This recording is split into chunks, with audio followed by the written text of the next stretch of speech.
Olá, boa tarde, bem-vindo a mais uma edição do nosso programa Conversa na Uninasal. Você é nosso convidado hoje para conversar sobre cidadania italiana, sobre como estudar, aprender italiano, o que é a área de maior concentração para estudos na Itália. Vamos conversar sobre isso com a Adriana Romano, que é graduada em Direito, filha de italianos, é funcionária aposentada do Consulado da Itália no Recife, professora da língua italiana no Centro Cultural Ítalo-Brasileiro Dante Alighieri, de Recife, e também faz parte da diretoria da Associação Civil Ítalo-Brasileira Casa de Itália de Recife. Boa tarde, Adriana, bem-vinda. Boa tarde, obrigada. É também conosco Cristina França, que é professora e diretora de Relações Públicas do Centro Cultural Ítalo-Brasileiro Dante Alighieri. Boa tarde, bem-vinda. Boa tarde, obrigada pelo convite. Sempre um prazer receber vocês aqui para a gente falar um pouquinho sobre a Itália, o berço da civilização, do direito, um lugar que tem fala e respira moda, né? Então, aprender italiano é difícil? Olha, eu vou responder junto com a Adriana, porque a Adriana foi minha professora, né? Olha. Eu estudei italiano à tarde no Dante Alighieri, já tem bastante tempo isso, mas, assim, dizer que o italiano é uma língua difícil exatamente não é. Mas é uma língua como outra qualquer, tá? Então, assim, para você aprender, você tem que ter em mente exatamente isso. Não é um português errado, né? Não é balançar a Balançar mão, só a mão. nem botar um em todos os verbos, né? Tipo assim, vamos comer. Não existe isso. Para algumas coisas até funciona, tá? Amore funciona. Funciona. Amore é Amor mio. é uma palavra que, né? Mas não é exatamente isso que acontece sempre, né? Então, assim, o bom da língua italiana é que ela tem regras de pronúncia, tá? Que são regras bem precisas. Então, assim, a minha mãe costuma dizer que ela fala, meu Deus, em inglês, assim, você lê porta, escreve janela. Né? Para o italiano, não, isso não acontece, né? Você, com as regras de pronúncia, você vai escrever exatamente aquilo que você está ouvindo, né? Então, assim, uma língua difícil não é, mas é uma outra língua, né? Então, tem que ter isso em mente, né? Minha professora pode dizer mais alguma coisa, de repente, porque foi ela que me ensinou. E aí, professora, quanto tempo leva em média para você ser fluente no italiano? Para chegar lá e não passar fome? Não. Mas vamos dizer macarrão. De espaguete. Não, a grande questão está entre falar bem e comunicar. Do ponto de vista da comunicação, para uma pessoa brasileira, uma pessoa que fala a língua portuguesa como nós falamos no Brasil, que é bem mais claro, Exato. Mais latinizado, não há grandes dificuldades. Agora, se a pessoa quer falar bem, eu acho que precisa, pelo menos, fazer o curso completo como a Dante Alighieri se propõe aqui em Recife. E aí, quanto tempo, mais ou menos? 3 anos, pelo menos. 3 anos. O curso total são 4, né? Nós temos o semi-intensivo, que são 2 anos, né? E temos também os intensivos, que muitas vezes começa pelo basicão mesmo, né? E dependendo no meio do ano, até porque a gente tem os exames do PLIDA, né? Que é o exame de proficiência da língua, e aí você oferece outros estágios, outros níveis do curso, durante o ano, e até às vezes... E, assim, a gente tem muita coisa, muita oferta, né? Porque dependendo do que você precisa, de para que você quer a língua italiana, porque tem gente que chega... É muito engraçado, porque a gente no Dante, a gente tem uma coisa legal, que é assim, as novelas... Sim. Elas ajudam a gente e, ao mesmo tempo, elas enlouquecem a gente, porque elas criam assim umas expectativas, que as pessoas chegam falando de uma forma engraçada. Né? Não, pelo menos a gente pensa assim, gente, esse pessoal é o quê? É algum italiano bêbado de férias, né? Porque tem gente que chega lá numa loucura, mexe tanto a mão, te desespera, pega uns sotaques assim loucos, você ainda arrumou. E aí a gente Todo chega mundo lá pra moca, gente, né? E a gente... Além da impropriedade absoluta das expressões, Exato. Geograficamente ninguém sabe aonde está na Itália. É uma loucura. Mas isso é bonito, porque interessante. Assim, é legal porque a gente tem as pessoas têm uma relação de amor com a Itália, sabe? Uhum. É uma coisa que, assim, na verdade, tipo, se você perguntar a um brasileiro, eu acho que ele vai te dizer assim, olha... Ai, Roma é lindo, Paris é maravilhosa, sabe? Aí depois vem Londres, vem as outras, né?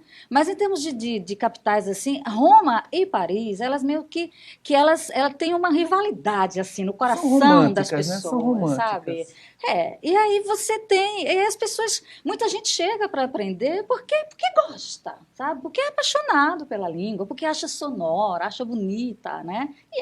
Né? Realmente. A musicalidade da Exato. língua italiana efetivamente é indiscutível. Exato, ela é. E tem muita influência das novelas mesmo na procura? A gente tem procuras. As pessoas chegam falando que viu na novela. Olha, eu não sei se vocês lembram aquela história do Fragolino. Fragolino, que eu não me lembro qual que era a novela. Era a filha da Regina Duarte, que chamava o marido de Fragolino. Sim. E aí era engraçado, porque.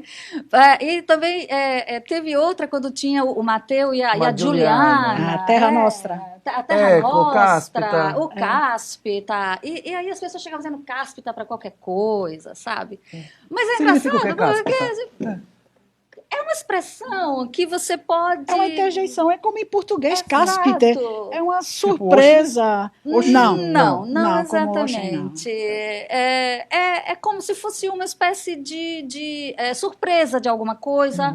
Ou então, quando você pode dizer cáspita quanto é bela. Entendeu? Ou seja, cai bem. Cai muito bem. Exato. Então, acabou de ganhar um prêmio internacional, primeiro lugar absoluto. Cáspita. Fantástico. Olha, cáspita em português. Ele tem uma coisa assim. Aí, mas as pessoas chamam sempre qualquer coisa. Pra qualquer coisa é muito cáspita. engraçado. E escrever em italiano? Por exemplo, eu fiz um curso de francês que eu me sinto analfabeto em francês. Eu converso com qualquer pessoa, mas não escrevo nada em francês. Escrever em italiano é difícil também? Né? Escrever é sempre mais difícil em qualquer língua. A parte mais fácil é comunicar, falar, fazer-se entender. É lógico que quanto mais você está preparado, melhor é.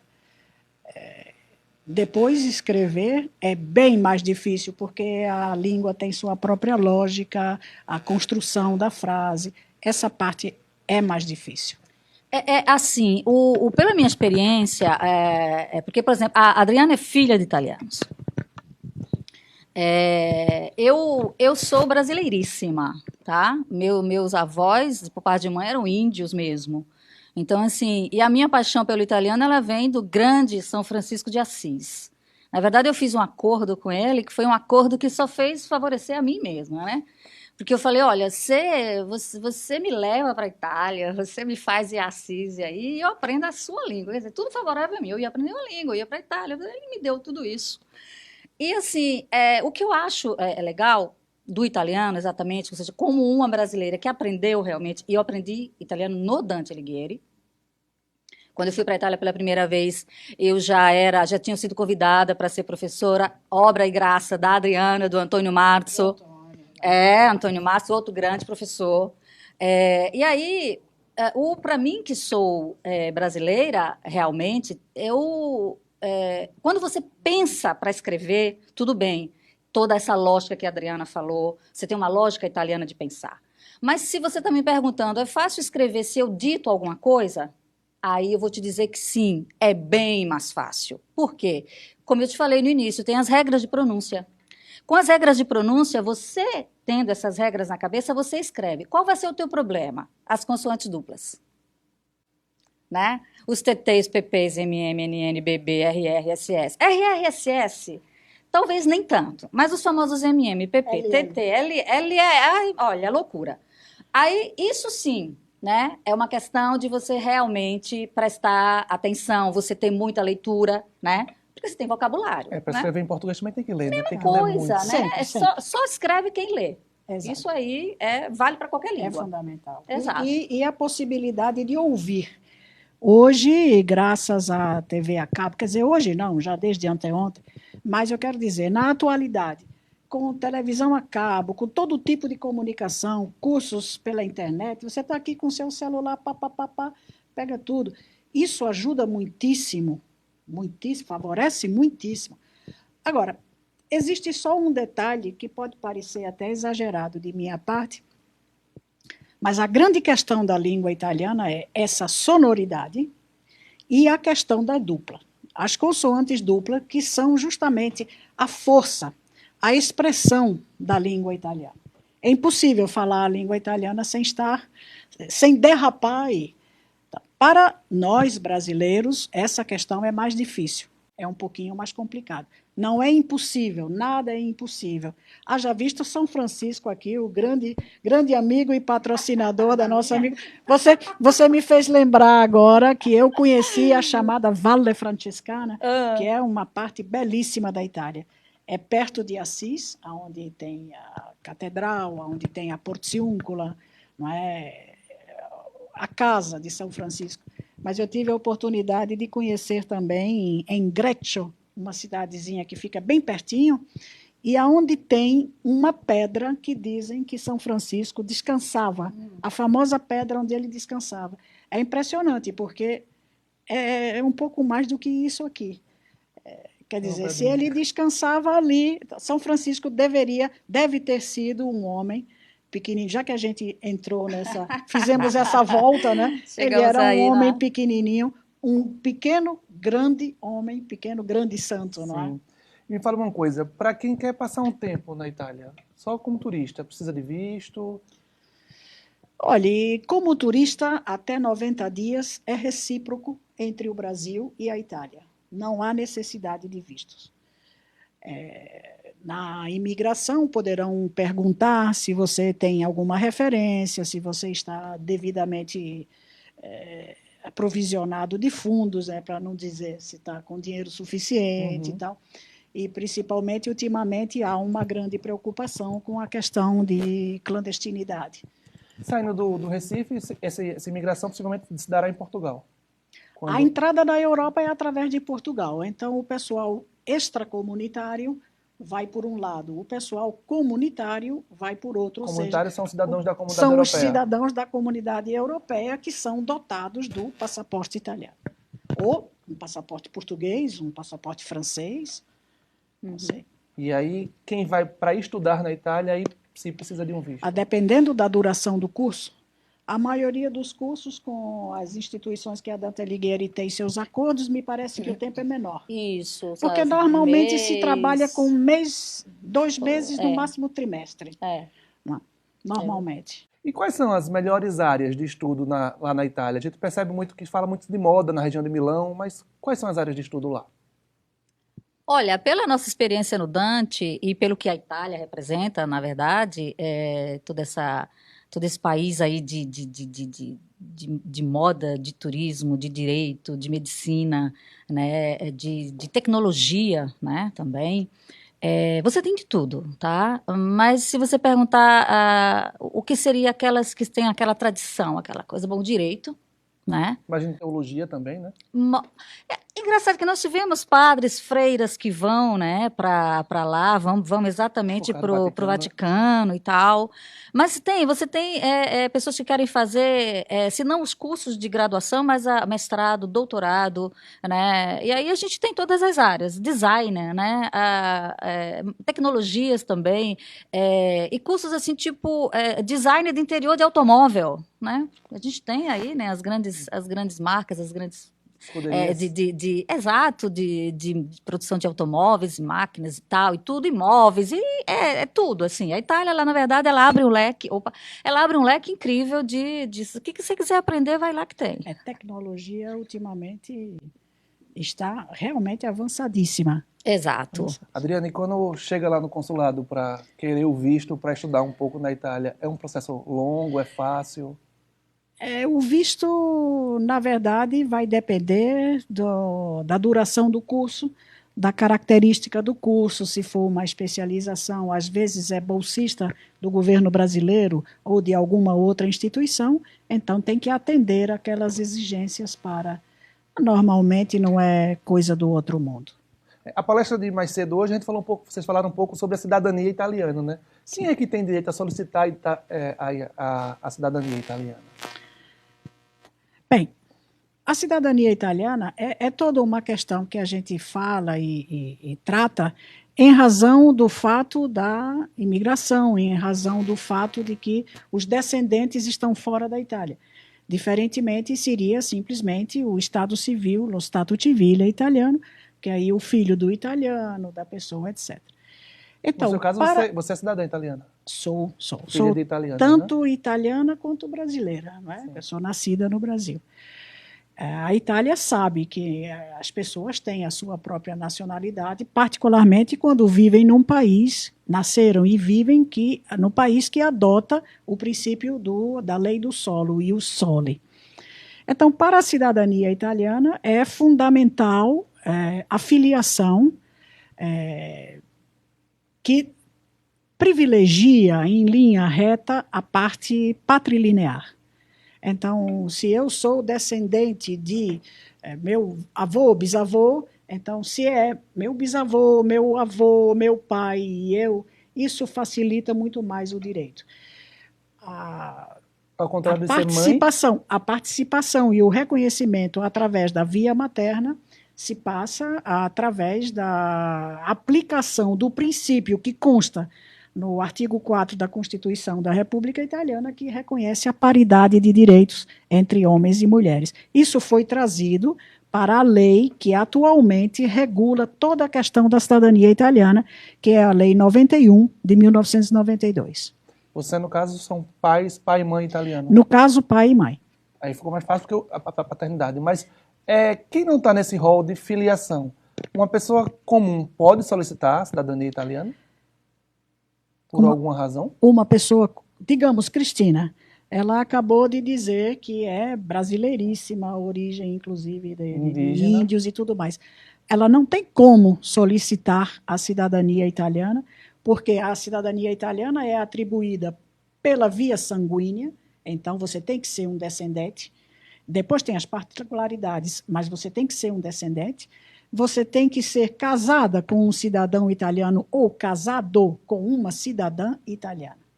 Agora, se ela não vivesse no Brasil, no exterior, vivesse na Itália, por residência, depois de um tempo, ela tem o direito de pedir a cidadania italiana. É uma das maneiras de se adquirir a cidadania italiana. E aí deveria ser quanto tempo morando na Itália? Atualmente, 10 anos. Depois de 10 anos de morar legalmente. Evidentemente, morar legalmente, exercitando uma atividade, ou simplesmente é casada com uma pessoa italiana. Se é um cidadão casado com uma cidadã italiana, se é ou vice-versa, tanto faz. Adriana, e quais as vantagens de ter uma cidadania italiana? Eu diria que a questão não é tanto vantagem. A questão da cidadania italiana, ou qualquer que seja, é um resgate das suas origens. Quanto mais afastado, quanto mais longínquo, mais importante. Não podemos esquecer de jeito nenhum uma figura marcante na vida das famílias de origem italiana, que são os famosos nonno e nonna, avô e avó, né, que transmitem tanto, né, principalmente as avós, que transmitem a tradição cultural da gastronomia e tantos costumes centenários, né? E tudo isso faz com que você se identifique com a questão da cidadania. Do ponto de vista prático, o passaporte italiano sempre foi uma chave na mão para acesso geral.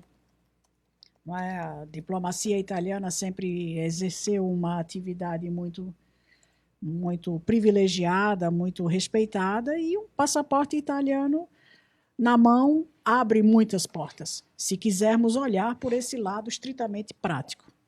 A senhora falou da descendência, da cidadania, do seu caso, por exemplo, do pai para a filha.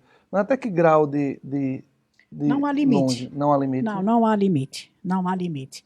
Para você ter a cidadania reconhecida, poderá haver o limite, dependendo se tivermos a figura de uma mulher, que pode interromper isso. Mas, digamos, para baixo, em termos de continuidade, não há limite. Um bisneto, trisneto.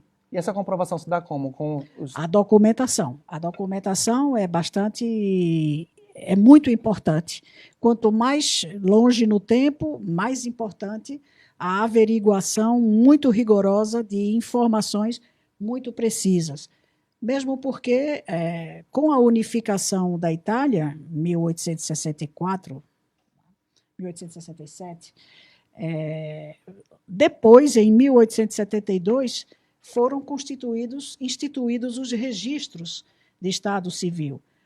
Então, o problema está aí. Como é que eu posso provar que meu bis-trisavô, tetravô e tal?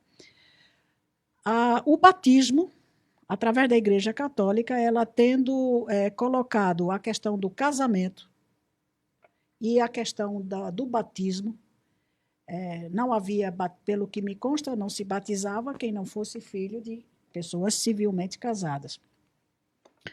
Então, isso acabou criando um documento individual. Então, se você vai para trás, muito para trás no tempo, a pessoa terá dificuldade de encontrar uma certidão de nascimento. Porém, a certidão de batismo, dizendo que Nos tal registros das dia... igrejas. Exatamente. Na Cúria Metropolitana, que tem os arquivos gerais, então vai dizer que fulano, filho de Cicrano e Beltrano, em alguns casos refere o casamento. Outros casos não. Isso já é praticamente absorvido. Então, nesses casos, a certidão de nascimento é substituída do certificado de batismo. Então, é muito importante isso. Outros detalhes também, quando a gente passa para aquela questão de fora, justamente a descendência é por causa de alguém que imigrou, o chamado Dante Causa, que é aquele italiano que trouxe a família para a sua nova terra, a sua terra de aquisição. É muito importante que os nomes estejam certos. Não é simplesmente o Giovanni que virou João.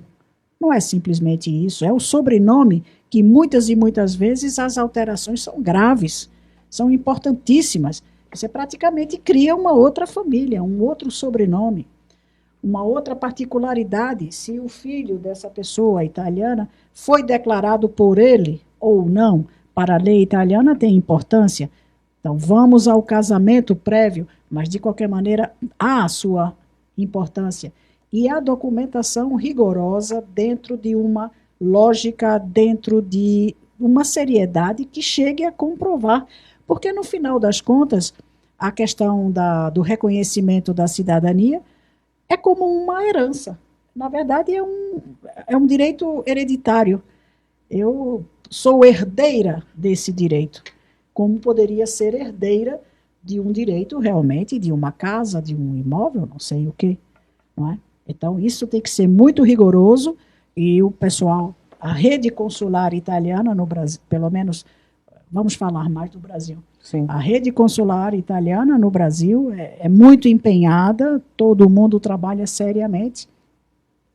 No consulado da Itália de Recife também. Temos consulado no Recife e onde mais aqui no Brasil? Temos a embaixada em Brasília, que tem o seu setor consular. Depois temos Consulado-Geral da Itália no Rio de Janeiro, São Paulo, Curitiba e Porto Alegre. E Consulado de Recife e de Belo Horizonte. São consulados de carreira de primeira categoria. Para o Norte e Nordeste, então, tem que recorrer ao Recife. O Consulado de Recife já foi para Norte e Nordeste e adjacências. Hoje não é. Hoje é só o Nordeste. Certo. Geograficamente está bem enquadrado. Então, uma outra parte do Norte, os estados do Pará e Amazonas, que já fizeram parte da jurisdição de Recife, foram para Brasília. Para Brasília. E uma outra parte, tipo Rondônia, tal, foram para São Paulo. Então, houve um remanejamento. E o estado da Bahia, que era da competência do Consulado de Recife até 83, 84, depois foi para o Rio de Janeiro, agora voltou, porque justamente, geograficamente, o Nordeste está sob a jurisdição de Recife. E esse processo de comprovação de cidadania, eu sei que varia de pessoa para pessoa, de documento para documento, mas mais ou menos quanto tempo leva para ter uma cidadania? Um processo já direitinho, que chega com a documentação certa? Bem, a pessoa que se habilita para ter o reconhecimento da cidadania italiana tem que estar inscrito numa lista de espera, né, para cada ano. E essas listas são grandes. O consulado atualmente, o cônsul atualmente, o Gabor de Zagon, está muito empenhado nessa tarefa para dar vencimento a essa lista de espera. Agora, se nós entendermos quanto tempo eu preciso para preparar essa documentação, vamos considerar o quê? Bem, o consulado lhe convocou. Então, você vem, providencia toda a documentação, do começo até você. Aí vamos ver se você já tinha alguma coisa, se você vai providenciar tudo, você tem que proceder ao apostilamento dos documentos, tradução e tudo mais. O consulado faz o trabalho de reconhecimento. É o consulado que vai dizer se você tem direito à cidadania italiana, pela documentação que você comprovou. Mas aí se manda para a Itália, para a comuna, para o comune italiano de competência. Vai depender um pouco de cada comune, fazer toda a inscrição, que é todo aquele trabalho que no dia e na hora foi feito no lugar, ou seja, eu nasci, meu pai me registrou. Aí eu casei, bem, registrei o casamento. Tudo isso vai ter que ser feito para puxar rigorosamente quem é que vai ser o beneficiário dessa cidadania. Então, lá na Itália, o comune vai fazer todo esse trabalho de registro civil. Vai lhe inscrever as pessoas maiores de idade nas listas eleitorais, né? Vai fazer a inscrição no AIRE, que é a Anagrafe degli Italiani Residenti all'Estero, ou seja, o cadastro dos italianos que vivem no exterior, porque senão não se saberia nunca quem vive dentro da Itália, quem vive fora da Itália. Então, toda a documentação que você tem no Brasil vai ser feita também na Itália. Vai ter que ser reproduzida lá, vai ter que ser consagrado lá. E depois disso, vai depender muito do comune. Depois que tudo isso estiver pronto, você estará habilitado a requerer o passaporte, que agora vale por 10 anos. Eu suponho aí um processo de 5 anos? A lista de espera está andando muito bem. E Não, depois da convocação. eu parto da convocação. Não. 2 anos, 3, dependendo de certas circunstâncias, pode se resolver tudo, às vezes até menos. E qual cidade vocês diriam que é a melhor cidade para se morar na Itália? É difícil Roma é uma cidade dizer. Grande, né? É Depende difícil do seu dizer. Eu perfil. tenho paixão por Roma. Eu gosto muito de Roma. Agora, eu procuraria morar num lugar menor. Tá bom, eu iria direto para Assis. Aí não nem pergunte, que eu já descia lá. Eu gostaria muito de Roma. Mas cada região da Itália tem sua particularidade, né? Certo, Até a sua comida, tem. seus vinhos diferentes. Lá para o coração da Itália, que é a Úmbria, é muito linda. A Toscana é maravilhosa. Toscana, e a A Úmbria Úmbria e a também. Toscana, você está ali no meio, nem sobe nem desce, fica no meio. Eles estão juntinhos, né? É maravilhoso. É muito lindo. O país é muito lindo. É estupendo, de uma natureza fantástica. Come-se bem, bebe-se bem. Os olhos assim, né, esbugalhados o tempo inteiro, né? A Itália realmente é um país maravilhoso. É muito bonito. Eu, pessoalmente, gosto muito de Nápoles. Apesar de, assim, Nápoles tem meio que aquela coisa, é o sul da Itália, é um pessoal, sei lá, muito Barulhento. barulhento, sabe? Mas eu acho lindo, sabe? Eu acho Nápoles linda, é confusa, é um trânsito enlouquecido, mas é uma pizza deliciosa, sabe? É um povo muito, muito bonito, muito acolhedor. Eu gosto muito, acho que eu indicaria Nápoles. E tem Vá um sorvete também, conhecer. né? Não, O napolitano. sorvete. Bom, E tem a pizza margherita também. Também de lá. olha, eu nesse caso sou suspeita. Eu disse que gosto de Roma porque realmente gosto muito de Roma. Para mim, Roma é eterna. Mas o sul da Itália, que é a minha origem. A minha A sua família, comuna. a minha família vem de uma pequena cidade da província de Salerno, que junto com Nápoles são as 2 principais cidades da Campania. E o sul da Itália realmente é maravilhoso.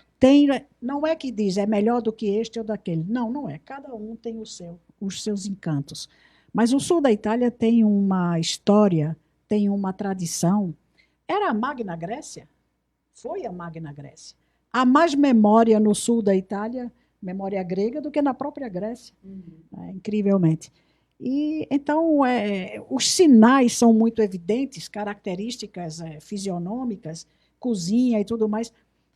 O pessoal da minha casa, como eu falei, digamos, a gente vai para Nápoles, né? A Campania, Nápoles. Mas a Sicília é maravilhosa. A Calábria tem praias belíssimas.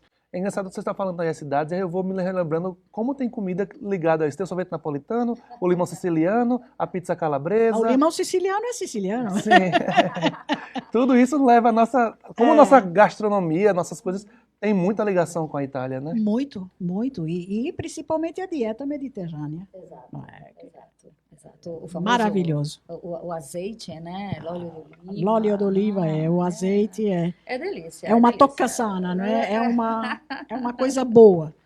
Exato. Aliás, de toda aquela parte. E o café, porque tem né? a Grécia também. Ah, bom, o café O não café vamos nem falar, né? Gente, como é bom falar com as pessoas que são apaixonadas pelo que estão falando, né? Muitíssimo obrigado pela nossa conversa de hoje. Foi apaixonante. Acho que muita gente se apaixonou aí agora pela Itália e vai considerar a Itália nos seus planos de viagem ou para os seus planos de vida, né? Eu gostaria que considerassem e agradeço essa oportunidade. E, ao mesmo tempo, você tocou num ponto que me envaidece pela minha origem e que me deixa muito feliz, sendo brasileira também. Porque eu lhe digo que, na Itália, todas as vezes que eu me encontrei, falei do Brasil assim, porque também é o meu país. Então, se você falou que muita gente se motivou para ir para lá, então muita gente, quando a gente fala, se motiva para vir para cá também. Ah, que legal. Porque cada lugar tem suas características, não podemos comparar. O Brasil é uma criança no mundo, né? É verdade. É. Mas temos relações ótimas. Que tem muito que aprender essa criança ainda. Tem muito o que aprender. Todo mundo sempre teve, né? Muitíssimo obrigado Obrigada pela a participação vocês. de Nós vocês. agradecemos. Foi a maravilhoso. Pessoal, lembrando que daqui a pouquinho vocês podem voltar no Facebook da Uninasal, que vai ser transmitido as colações de graus. Então não perca a colação de grau dos nossos alunos daqui a pouco no Facebook da Uninasal. Lembrando a você que o programa Conversa da Uninasal é uma realização da Web TV, que é um projeto de extensão dos cursos de comunicação social. É o espaço onde os nossos alunos de jornalismo, publicidade e propaganda e fotografia podem colocar em prática o que aprendem em sala de aula sem nem precisar sair da faculdade, como fez Isabelle Cavalcante, que produziu o programa de hoje. Lembrando que nossa conversa sempre, segunda, quarta e sexta, às 5 da tarde, aqui no Facebook da Uninasal, e você é convidado para conversar com a gente. Até lá!